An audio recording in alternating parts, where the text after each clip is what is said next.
Hello friend, कैसे हैं आप? आई होप आप अच्छे होंगे और अच्छी तरीके से पढ़ाई कर रहे होंगे। आज हम लोग इस वीडियो के माध्यम से साइंस के हम क्या करेंगे, क्वेश्चन बैंक को देखेंगे। क्या करेंगे? क्वेश्चन बैंक को देखेंगे। देखिए, एग्ज़ाम का बहुत कम दिन है। ऐसे समय में क्या करना है हमको, तो क्वेश्चन बैंक बनाना है और उससे ये हमको आइडिया लेना है कि कौन कौन सा टॉपिक से प्रश्न पूछता है, और जो ज़्यादा जिससे टॉपिक से प्रश्न पूछता है उसी को हमको पढ़ना है। ठीक है, इसीलिए हम ये सीरीज चालू कर रहे हैं। तो चलिए आप शुरू करते हैं। देखिए, पहला प्रश्न क्या है, ये 2011 में पूछा गया प्रश्न है साइंस का। हमने ईयर बाय सबको छांट लिए हैं और लिख दिए हैं। ये इसी तरीके से पीडीएफ होगा। अगर पीडीएफ चाहिए तो हमको कमेंट कर दीजिएगा, आपको फ्री ऑफ कॉस्ट दे देंगे। इसमें कोई रुपया नहीं लिया जाएगा, खाली आप व्हाट्सएप ग्रुप से जुड़ जाइएगा। ऑफलाइन में जो बच्चों को मैंने पीडीएफ दिया है वही पीडीएफ हम पढ़ा देते हैं आप लोग को। तो थोड़ा ध्यान से देखिएगा, पूरा की पूरा समझ में आएगा और यही ऐसे ही प्रश्न आपको एग्जाम में पूछा जाएगा। तो 2011 में जो प्रश्न पूछा है उस प्रश्न को आप देखिए। देखिए क्या कह रहा है कि हीलियम कैसा तत्व है। तो ये अक्रिय होता है। क्या होता है? अक्रिय। ज़्यादा समय नहीं लेंगे आपका, बस इसीलिए हमने ऑप्शन भी नहीं रखा है। दूसरा नंबर प्रश्न देखिए, जल में हाइड्रोजन तथा ऑक्सीजन की परमाणु संख्या का अनुपात बताना है। तो अनुपात आप लोग को पता है कि 2 अनुपात कितना है? 1 होता है। 2 अनुपात 1 होता है। ठीक है, अब आगे देखिए, आवर्त सारणी में कितने आवर्त होते हैं? कितने आवर्त होते हैं? तो इसमें 7 होता है। ठीक है। दूसरा, सिलिका क्या है? तो सिलिका न तो धातु है और न ही अधातु है, तो ये हो जाएगा उपधातु। ठीक है ना, आप पढ़े होंगे इस चैप्टर में तो आपको पता होगा कि उपधातु है। आगे देखते हैं। देखिए आगे क्या कह रहा है, 5 नंबर का प्रश्न, ग्रुप OH, ये जो ग्रुप OH है इसी को क्रियाशील कहते हैं। क्रियाशील समूह, क्रियाशील मूलक, जो भी अगर पूछ दें कन्फ्यूज नहीं होइएगा आप लोग। तो ये कौन सा ग्रुप का है? तो ये अल्कोहल का होता है। कौन सा ग्रुप का है? अल्कोहल का। कार्बन चैप्टर में आप लोग पढ़े होंगे। आगे देखिए, प्राकृतिक में ऑक्सीजन का संतुलन कैसे बना रहता है? ठीक है, किस तरीके से बना रहता है? तो आपको पता है, प्रकाश संश्लेषण द्वारा। प्रकाश संश्लेषण जो क्रिया होता है जिसके माध्यम से पेड़ पौधा अपना भोजन को प्राप्त करता है, उसी माध्यम से प्राकृतिक में ऑक्सीजन का संतुलन बना रहता है। ठीक है, इसीलिए पेड़ वगैरह सब नहीं काटनी चाहिए। सातवां नंबर प्रश्न देख लीजिए आप, पौधे में श्वसन क्रिया के अंतर्गत एडीपी के टूटने से कितने ऊर्जा मुक्त होता है? तो आपको पता होगा 305 किलो जूल प्रति मोल। ठीक ना। आगे देखिए, कहीं कहीं पर एक बात यहाँ से आप समझते जाइएगा, kg यहाँ पर जे लिखा हुआ है और प्रति मोल, तो कभी कभी बट्टा में, इसके मतलब बट्टा ही होता है। तो अभी तो बट्टा नहीं लिखा है, कभी कभी बट्टा में लिख देता है, सबके बट्टा में लिख देगा तो भी इसी को टिक करना है। आगे देखिए, अगला प्रश्न आप लोग देखते रहिएगा, मानव हृदय में कितने कोष्ठक होते हैं? तो मानव हृदय में 4 कोष्ठक होते हैं। ठीक है, आगे चलिए,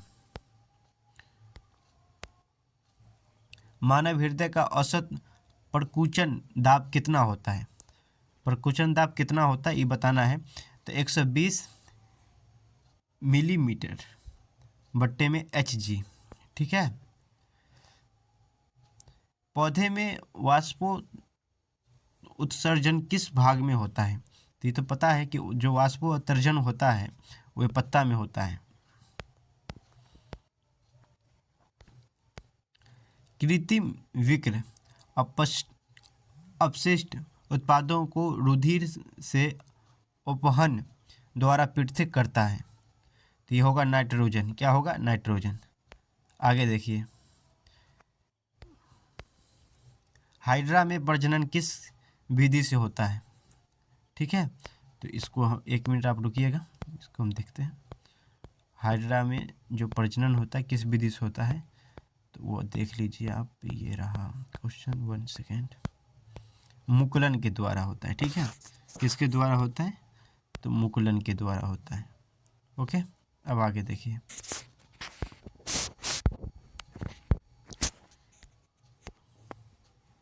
किस माध्यम के अपवर्तनांक का मान होता है? किसी माध्यम के अपवर्तनांक का मान क्या होता है? तो सेन आई बटा सेन आर। ठीक है। दाढ़ी बनाने में कौन सा दर्पण का उपयोग होता है? जो हम लोग दाढ़ी बनाते हैं या नॉर्मल जो दर्पण हम लोग देखते हैं वो कैसा दर्पण होता है, ये भी याद रखिएगा कि अवतल दर्पण होता है। कौन सा दर्पण होता है? अवतल दर्पण। अब यहाँ से एक प्रश्न और बताते चलूँ आपको कि दाढ़ी बनाने में कौन सा दर्पण का प्रयोग होता है, या आप बोलते हैं कि हजामत करने के लिए कौन सा दर्पण का प्रयोग होता है, उसके लिए भी आप लोग टिक लगाइएगा, अवतल दर्पण ही होता है। ठीक है, चलिए अब आगे देख लीजिए। एक स्पेक्ट्रम में किस रंग के किरण का झुकाव अधिक होता है? किसी स्पेक्ट्रम में किस रंग का सबसे ज़्यादा झुकाव होता है? तो ये होता है बैंगनी। अब आगे, विद्युत फ्यूज विद्युत धारा के किस प्रभाव पर कार्य करता है? तो ऊष्मीय प्रभाव पे। ठीक है, आगे, किसी कुंडली का प्रतिरोध ज्ञात करने के लिए सूत्र होता है। हाँ, इस सूत्रों को अच्छा से याद कर लीजिएगा। अभी क्या क्या होता है? भी बट्टे आई। ठीक है, भी बट्टे क्या है? भी बट्टे में आई। ठीक, ये सूत्र होता है। यहाँ पर देखिए, डायनेमो से किस प्रकार की धारा प्राप्त होता है? तो दृष्टि धारा एवं प्रतिवर्ती धारा दोनों होता है डायनेमो में। ये देख लीजिए, डेंगू उत्पन्न करने वाला मच्छर किस तरह के जल में होता है? देखिएगा, इस 17 में भी ये प्रश्न पूछे हुआ है और 19 में भी ये प्रश्न पूछे हुआ है, 21 में भी ये प्रश्न पूछा है। अभी जब हम लोग देखेंगे तो आपको पता चलेगा। इस प्रश्न को अच्छे तरीके से देख लीजिएगा। डेंगू उत्पन्न करने वाला मच्छर किस तरह के जल में रहता है? तो ये होता है साफ जल। क्या होता है? साफ जल। आगे देखिएगा, निम्नलिखित में कौन बायोगैस ईंधन का स्रोत नहीं है? तो अभी निम्नलिखित बोल दिए, यहाँ पर तो हम ऑप्शन दिए हैं नहीं, तो याद रखिएगा सीधा नाभिकीय ऊर्जा बायोगैस का स्रोत नहीं है। तो क्या नहीं होगा? तो बायोगैस की यानी नाभिकीय ऊर्जा नहीं होगा। ठीक है, अब देखिए यहाँ से चलते हैं, 2 साल का हम पढ़ लेंगे। तो ये अब 12 के पढ़ लेते हैं। अब बाकी वीडियो में इससे आगे वाला पढ़ लेंगे। 2012 में जो प्रश्न पूछा गया है साइंस से, उसको अब हम देख लेते हैं। ठीक है, थोड़ा सा रुकिए। हाँ, अब ठीक है, देखिएगा। 2012 में प्रश्न पूछा है, पायरुवेट के द्विखंडन से कार्बन डाइऑक्साइड तथा जल तथा ऊर्जा देता है और यह क्रिया डॉट डॉट में होती है। तो माइटोकॉन्ड्रिया में होता है। किस में होता है? माइटोकॉन्ड्रिया में।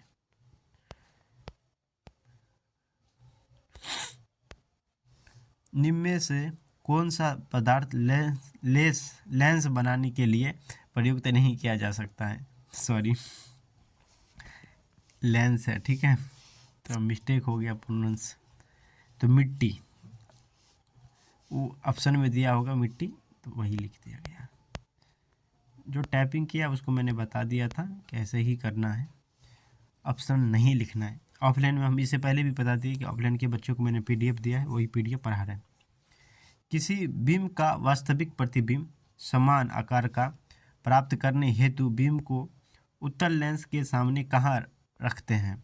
तो फोकस पे रखते हैं। किस पे रखते हैं? फोकस पे रखते हैं। सामान्य दृष्टि के वयस्क के लिए स्पष्ट दृष्टि की न्यूनतम दूरी लगभग होती है। तो ये तो होता है 25 सेंटीमीटर। तो हम क्या कहेंगे इसको? आप रट लीजिए, महाभिविआई है। ये देखिएगा, ऐसा कोई साल नहीं है, लगभग गैप कर कर के हर साल पूछता है। ठीक ना, अल्टरनेटिव यानी कि एक साल नहीं पूछा तो दूसरा साल पूछ भी किया होगा। ये हर लगभग प्रश्न पूछा गया है। ठीक है, तो इसको याद ही कर लीजिएगा आप लोग। लोहा की परमाणु संख्या, तो लोहा की परमाणु संख्या कितना होता है? तो 26। और यहीं से याद रखिएगा, इसका बहुत फेमस क्वेश्चन है, सोडियम का संकेत Na है, इसका परमाणु संख्या पूछ देता है, 11 होता है। ये प्रश्न भी बहुत बार पूछा गया है, अभी देख भी लीजिएगा। ठीक है, आगे देखिए,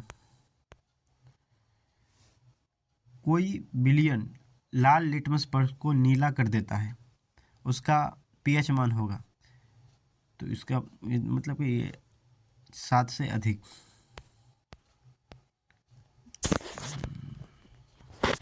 चलिए ये पूरा, अरे भाई हाँ अब आगे देखिए, 1 मिनट थोड़ा सा वेट कर लीजिएगा।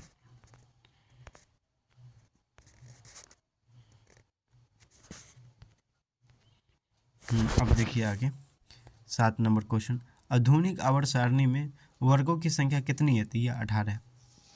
और आवर्त पूछ दें, इससे पहले भी पढ़े थे, तो आवर्त होता है 7, ठीक है ना, और वर्ग कितना होता है? 18, ठीक है। आगे देखिए आप, माइनस या इसको हम बोलते हैं ग्रुप CHO अभिक्रिया मूलक को कहते हैं, इसको क्या कहते हैं? एल्डिहाइड कहते हैं। निम्नलिखित में से कौन सा पादप विद्युत परिपथ में विद्युत शक्ति को निरूपित नहीं करता है? तो कौन सा पद है यहाँ पे, ठीक है,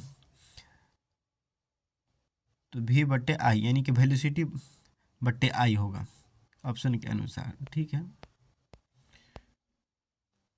अब देखिएगा यहाँ पे, विद्युत धारा उत्पन्न करने की युक्ति को क्या कहते हैं? तो ये जनित कहते हैं।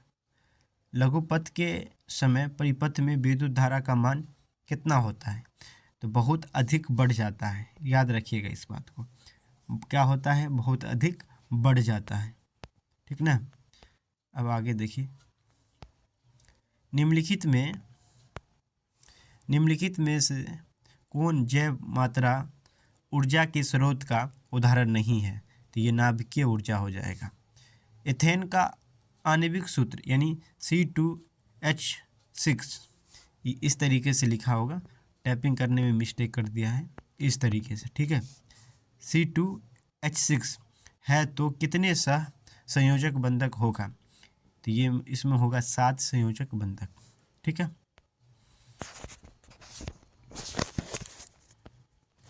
देखिएगा आप, ओजोन के अणु में ऑक्सीजन के परमाणु की संख्या कितनी होती है? तो 3 होती है, क्योंकि अब ओजोन के यहाँ पर अगर सूत्र पूछ दे तो O3 होता है, तो 3 को है ना, ठीक है। आगे देखिए, मनुष्य में विक्र एवं तंत्र का भाग है जो संबंधित है, तो ये उत्सर्जन से है। किससे है? उत्सर्जन से। 2 तंत्रिका कोशिकाओं के मध्य खाली स्थान को क्या कहते हैं? तो सिनेप्स कहते हैं। क्या कहते हैं? सिनेप्स कहते हैं। पराग कोश क्या है? पराग कोश में होते हैं, पराग कोश में क्या होता है? पराग कण होता है, ठीक है। आगे देखिए, विकास के दृष्टिकोण से हमारी किससे अधिक समानता है? तो चिंपैंजी से। मुकुलन द्वारा अलैंगिक जनन किस में होता है? तो ईस्ट में होता है। किस में होता है? ईस्ट में होता है। आगे देखिए, चलिए इतना ही रहने दीजिए, वीडियो बहुत लंबा होगा। अगर मेरा यकीन से मानिए कि 10-12 मिनट से ज़्यादा हो गया है, तो अब 13, 14, 15 अगला वाला वीडियो में देख लेंगे। अगर इससे ज़्यादा भी आप देखना चाहते हैं तो कमेंट कर लीजिएगा।